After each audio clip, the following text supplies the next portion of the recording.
Assalamualaikum warahmatullahi wabarakatuh. Salam guru penggerak. Nama saya Dewi Rofiah, saya calon guru penggerak angkatan 7 dari SMK Islam 1 Durenan, Kabupaten Trenggalek. Di sini saya akan menyampaikan koneksi antar materi, kesimpulan dan refleksi pemikiran Ki Hajar Dewantara.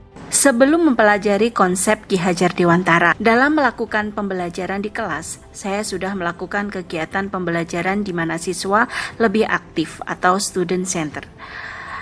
Akan tetapi, dalam proses pembelajarannya, saya menuntut siswa untuk bisa menguasai materi yang saya berikan. Dengan sikap tegas kepada siswa, saya yakin siswa bisa belajar dengan baik ketika tugas terkumpul sesuai jadwal. Saya jarang melakukan refleksi dari pembelajaran yang saya lakukan, sehingga saya tidak mengetahui sejauh mana keberhasilan proses pembelajaran yang sudah dilakukan. Saya juga masih berpendapat bahwa dengan hasil nilai ujian baik, saya berhasil. Anak yang nilainya baik berarti pandai sehingga membuat siswa tertekan karena harus mendapat nilai baik. Dalam kegiatan pembelajaran, saya selalu keras dan menuntut anak harus mendapat nilai baik dan pandai tanpa mempedulikan bakat dan minat siswa. Secara emosional, saya sudah memiliki cukup kedekatan dengan mayoritas siswa di dalam kelas, sehingga penanaman nilai baik dan karakter cukup mudah terbangun.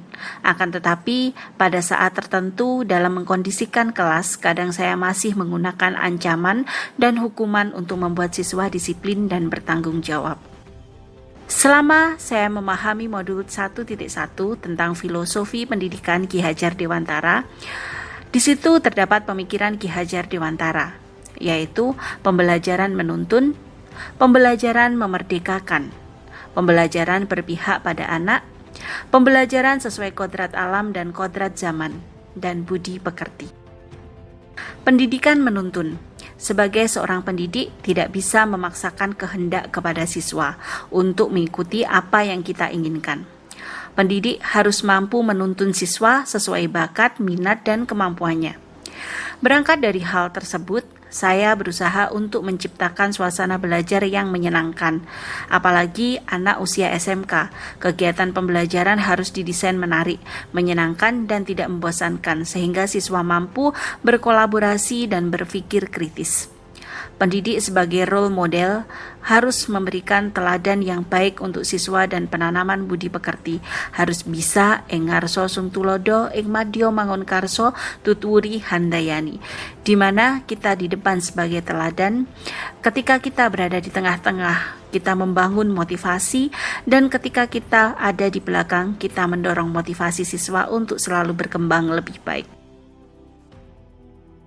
Pendidikan memerdekakan. Disebut pendidikan memerdekakan di mana siswa merdeka secara lahir dan batin, tidak tertekan, sesuai dengan karakteristik dan kemampuan belajar siswa. Siswa juga memiliki gaya belajar yang beraneka ragam, seperti audio, visual, audiovisual. Tugas pendidik mendesain pembelajaran yang menyenangkan. Strategi yang saya lakukan dengan mendesain kegiatan pembelajaran yang menyenangkan dan berpusat pada siswa. Siswa bisa menyampaikan pendapat, gagasan atau idenya dengan metode pembelajaran yang sesuai agar membuat siswa senang, semangat, dan termotivasi mengikuti kegiatan pembelajaran. Pendidikan berpihak pada anak.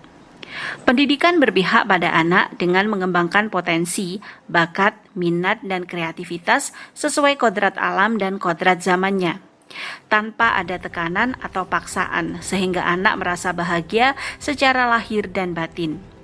Di sini, sebagai pendidik menjadi fasilitator untuk mengembangkan bakat, minat, dan kreativitasnya sesuai dengan kondisi lingkungan sosial budaya dan perkembangan teknologi di mana siswa berada. Pendidikan sesuai kodrat alam dan kodrat zaman. Semakin ke sini, saya semakin paham dan sadar bahwa setiap anak itu memiliki keunikan. Mereka memiliki kodrat alam dan kodrat zaman masing-masing. Sehingga dalam proses pendidikan, kita bisa memberikan kepercayaan, arahan, dan mengeksplor lebih jauh kemampuan siswa sesuai dengan lingkungan siswa berada dan kemajuan teknologi yang ada. Sehingga dalam proses pembelajaran, pendidik harus memperkenalkan lingkungan sosial budaya dan kemajuan teknologi saat ini. Budi pekerti.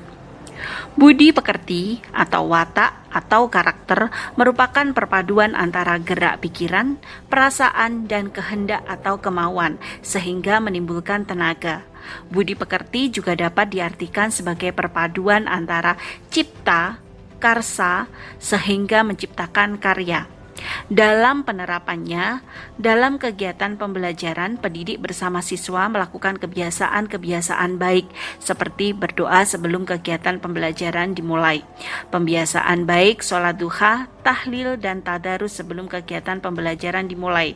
Bekerja sama membersihkan kelas, saling menghormati dan menghargai, dan kegiatan 5S yaitu senyum, sapa, salam, sopan, dan santun. Penerapan untuk mewujudkan pemikiran Ki Hajar Dewantara. Berusaha menjadi tauladan bagi siswa, baik dalam perkataan maupun perbuatan.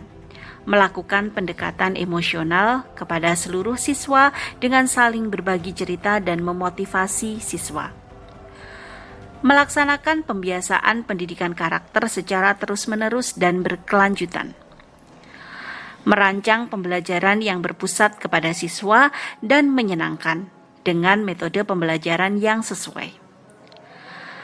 Memfasilitasi siswa dalam mengembangkan potensi dan kreativitasnya sesuai bakat, minat, kodrat, alam, dan zamannya.